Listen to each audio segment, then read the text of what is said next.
Welcome to Art 101 with me, Mr. Burgher.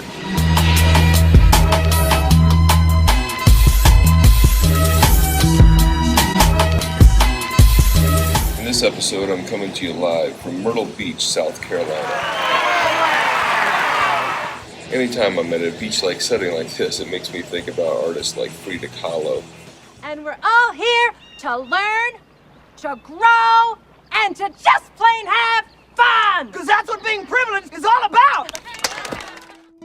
Frida Kahlo is a very important Mexican surrealist.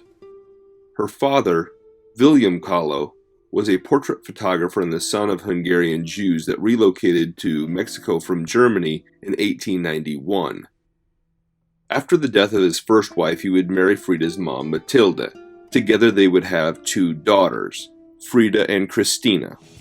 Now it's safe to say that Frida Kahlo really led a life of tragedy and pain.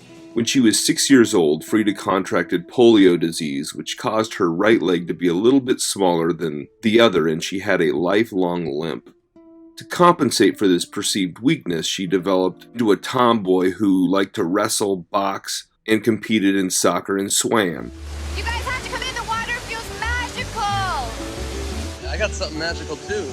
Right in the downstairs area. Don't high five when that was Downstairs area. No, put it away. On September 17, 1925, on her way home from pre-med school training, she was injured in a bus that was hit by a trolley car.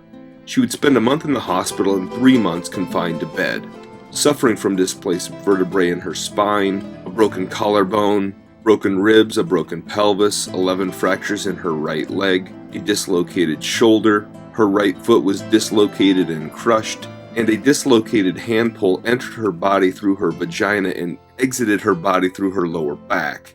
Needless to say, she would have numerous operations throughout her life to correct all of the problems and pain that was caused by this crash. As a sad result of this crash, she would never be able to have children. But it would be after this crash that she would begin to paint. Confined to the bed, her father would give her paints and brushes and easels to have something to do to pass the time. Eventually, her skills would develop. When she healed to the degree that she was mobile, she would need to do something with her life, and she wanted to know if painting was an option. She would get input from famous Mexican mural painter Diego Rivera, who would encourage her to continue to paint. Anytime I think about food and grilling, I think about Diego Rivera. They would form a friendship, and on August the 21st, 1929, Frida would marry Diego Rivera. They were quite an odd couple, really. He was 20 years older, and just the looks of them together was weird. He was a very large man at over 300 pounds and 6 feet tall, and the toad-looking Rivera next to Frida, who was 5'3" and weighed about 95 pounds, looked as different as you could get. Most art scholars might call Diego Rivera Mexico's greatest mural painter, but I would go as far as to say he was the greatest mural painter in all of North America. He worked in a very Renaissance-type style of mixing the pigment into the wet plaster. His approach and style of creating art would go on to influence many of Mexico's great mural painters, including Jose Clemente Orso and David Alfaro Siqueiros. Throughout Rivera's long relationship with Frida, both of them would have affairs on one another. Diego was a notorious adulterer. Adulterer! Fornicator!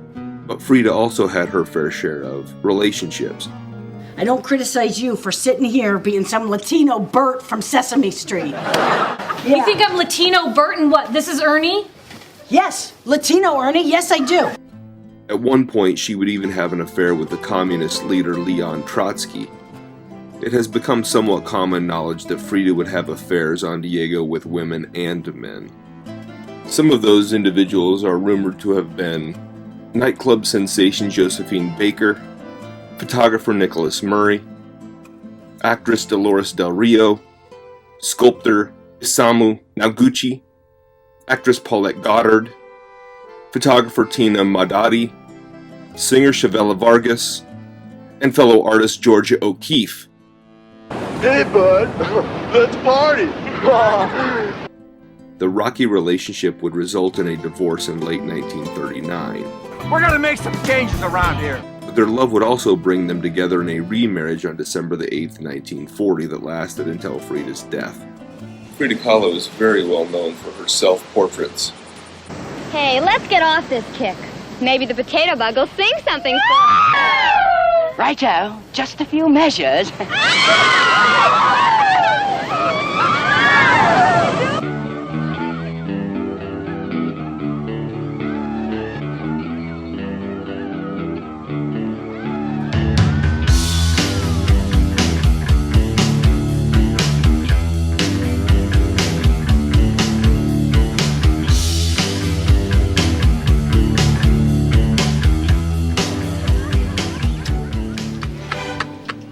Frida's art is as much about self-portraiture as it is about the surreal. Frida would famously say, "I never paint dreams, I paint my own reality." Her artwork was very much a therapy for the many issues that she suffered through in her life, including a stormy marriage, her very emotional miscarriages, the physical weakness and pain that she lived through, as well as her just general day-to-day life. There are many examples of her using animals in those self-portraits, monkeys and all kinds of birds. Oh, well, everybody's heard about the bird. Well, the bird is the word. Well, the bird, bird, bird. Well, the bird is the word. Well, the bird, bird, bird. Well, the bird is the word. Well, the bird, bird, bird. The bird is the word. Oh, well, the bird, bird. The bird is the word. Oh, well, the bird, bird, bird. The bird is the word. Oh, well, the bird, bird, bird. Well, the bird is the word. Chris, don't you know about the bird? Everybody knows that the bird is the word. Frida's self-portrait with cropped hair is probably one of my absolute favorites. Kahlo would travel throughout the United States and France showing her artwork. Her first solo exhibition took place in 1939 in New York City. One of her greatest self-portraits was created around this time, Self-Portrait with Cropped Hair. We see Frida wearing a man's suit and holding a pair of scissors. Her hair is all over the landscape. And she painted this after catching Diego in one of his many affairs, but this time it was with her sister. Oh no! Oh no! And she was absolutely devastated and was very depressed about the whole thing.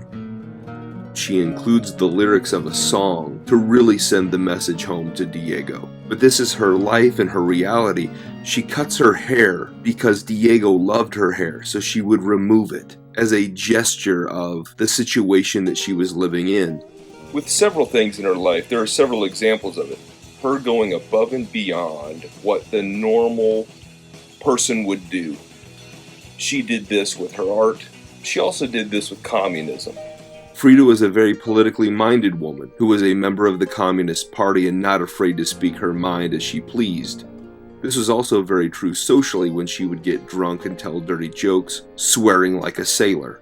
This was over-the-top, unique behavior for a woman in the 1930s and 40s. All the same, her artistic peers would accept Frida.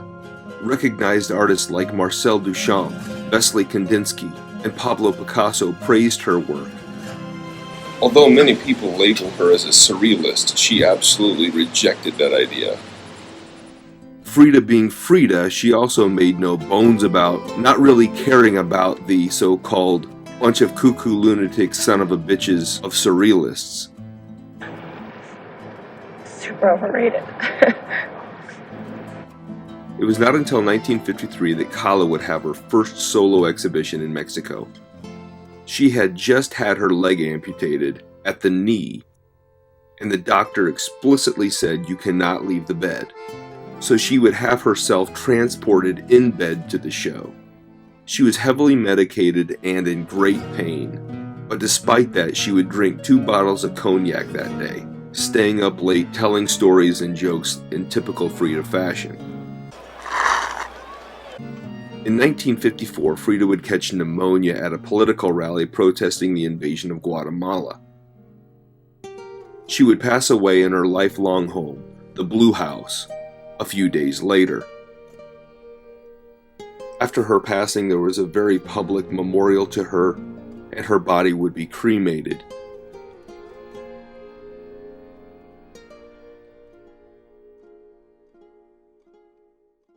Frida was quite popular in the 1940s, but eventually she would become a bit of a side note to Diego Rivera's career.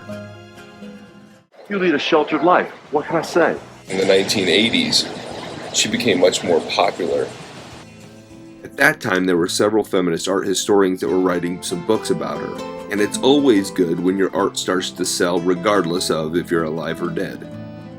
And it was also around this time that famed singer Madonna would start to purchase her artwork, putting Frida Kahlo's name back into the news and giving her some respect and clout to go along with it.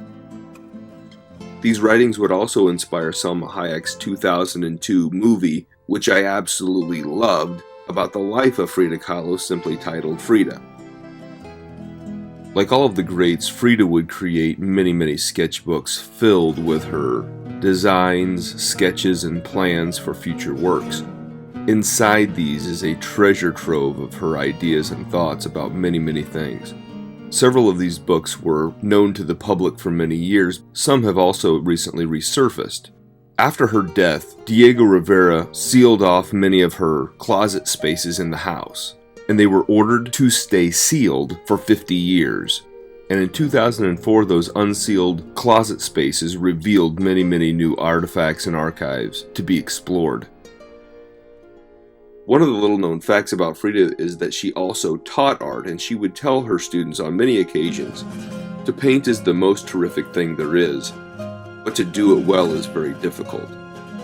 Today there's a religion that centers on the artist, and she was also immortalized in the Disney film Coco. Man, I love that story.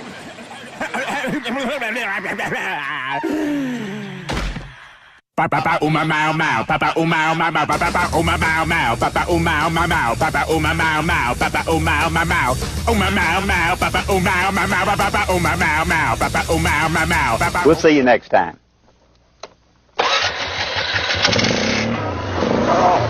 Whoa, Nelly!